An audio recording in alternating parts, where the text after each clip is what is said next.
Check out our written review, the link to it will be right down below. So I review phones pretty much every week here at Techno Buffalo, but an iPhone is a bit unique. Apple isn't like any other smartphone maker out there. It doesn't create and launch several smartphone models throughout the year.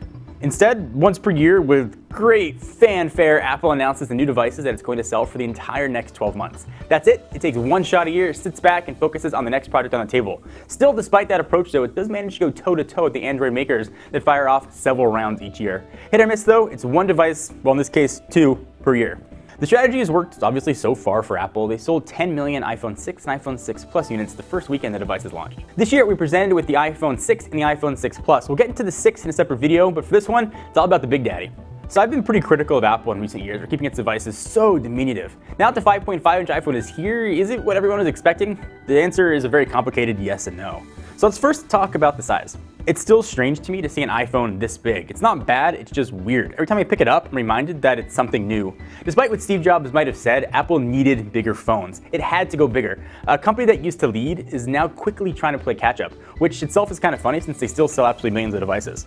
The phone is definitely larger though than most 5.5-inch devices due to its gigantic top and bottom bezels. I get the bottom one is necessary for the Touch ID and home button combo, but compared to the G3, which has the same screen size, the 6 Plus is almost 3/4 of an inch longer. That's huge. I got pretty large mitts. I can palm a basketball without any problem. And I've been using big phones since the original Note, so its size wasn't a shock to me at all. But if you've been an iPhone user for years, you're coming from maybe the 5 or the 5S generation, the 4 or 4S phones, definitely go to a store first. You begin for a gigantic surprise. It'll fit into normal dude pants without any issues, so I wouldn't really sweat that one too much. On the design front, I really feel like Apple totally filmed this one in. It's crazy thin at 7.1 millimeters. The engineers did a killer job, but seriously, those antenna bands and the protruding camera ring, neither really seem to be up to Apple's design standard or the standard that they're known for. Pro tip though, the space gray model that I've got right here hides the antenna bands the best. Alright, so let's talk about the screen. Apple finally updated the resolution of the Retina displays with the Retina HD panels. In the case of the iPhone 6 Plus, that finally means true HD at 1920 by 1080 for a finally improved 401 ppi. Apple used to have the best displays hands down. Whenever I used to do a Versus, Apple would win this one by a landslide. It wasn't even close back when the Retina display first came out. While Apple hasn't really done much, Samsung's been making incredible AMOLED displays, LG's putting 2K displays on phones, and even a startup like OnePlus has a gorgeous 1080p screen. The 6 Plus screen looks great. Colors are bright and vibrant, blacks are dark and rich. It has a really good viewing angle and surprisingly viewable in direct sunlight, all of which are wonderful and great and all those other descriptive words, but they're now also pretty much true on almost every phone display out there. While the screen is good though, nothing sets it apart, really aside from the kind of sleek bit of curve on the front that makes swiping super smooth, but if you use a case, then you just kiss that goodbye anyway.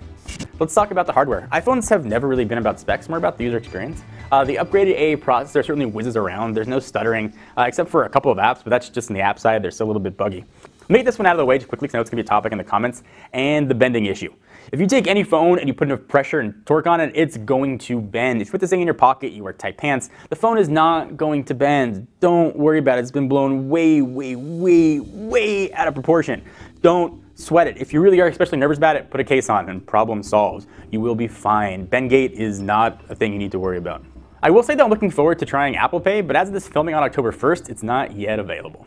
On the software side, iOS 8 is fine. I like the new Today Screen widgets. Third-party keyboards are nice. The Health app is slick, but aside from that, there really isn't that much new here. We've covered iOS 8 really extensively, but it's here. I will say though, with the iOS 8.0.1 debacle, it's really tough to feel super excited about iOS. I used to, without hesitation, update as soon as one appeared. Now though, whenever a new one shows up, I'm going to be checking reports to see if it breaks anything. And I know I'm not the only one here. So that protruding camera ring is hiding a camera underneath it. Now, Apple added one feature to the iPhone 6 Plus that's not in the iPhone 6. A lot's been talked about it. It is camera optical image stabilization. This feature is particularly useful if you're filming a video and you're actually moving in the object. Or maybe you're riding a bike and want to film steady video, or maybe you just had too much coffee and your hands are shaky.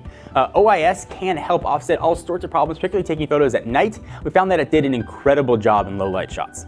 Apple also added some really amazing features like time-lapse and super slow motion video, recorded at 240 frames per second, twice the rate of the 120 FPS recorded by the iPhone 5S. It just makes everything fun, from tossing a napkin in the air to walking through groups of pigeons, even dropping a pastry on the table like Grant Hiddleton liked to do. Everything is just kind of more fun at 240 frames per second.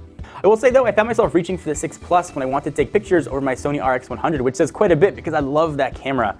Todd is a bit more on the camera, but the moral here is, yeah, it's still 8 megapixel. They added a focus pixels and OIS make for a better camera experience than we had before. It's still one of the best camera phones around. So thin phone, big screen, you might be worried about battery life. It's been absolutely awesome. That is after the first few days. You get a new phone, don't judge battery life based on your first few days. I had to plug this thing in by about 4 o'clock on my first day because I was on it just so much. 3 or 4 days later when I started using it as I do a regular phone, I was easily able to get through a whole day with about 50 to 60% of battery life left. I'm a pretty heavy user on it. I don't do any sort of auto brightness. I keep it set about 75%. I have about 2 emails being pulled down every 5 minutes, a lot of social media, a lot of iMessage, video watching, phone calls going on. I take it off the charger around 7:30, plug it back in maybe around 10 or 11. I could easily get through 2 days with this guy. If I just turn my screen down, which uses about 60% of my battery, I could probably even make it to 2.5 to 3 days. Some other tidbits about the phone. Adding 802.11 AC is absolutely awesome. I really like testing this guy on T-Mobile, and I like having Wi-Fi calling, although I never got the handoff to work to cellular. I was not a big fan of Touch ID on the 5S, never really worked that well for me, but it works way better here on the 6 Plus. In fact, it's working almost 80% of the time, which is better than the kind of 50 to 60% that I had on the 5S. I wish, though, that Apple offered more in the 6 Plus to take advantage of that larger screen. It's nice having pictures next to contacts. It's kind of cool having 2 panes in email and extra keyboard controls, but why not multi-window multitasking support, which we know is there in iOS, but maybe they're saving that for next generation iPad. So what does the 6 Plus get? It gets a pretty solid 8.5 on Techno Buffalo's scale.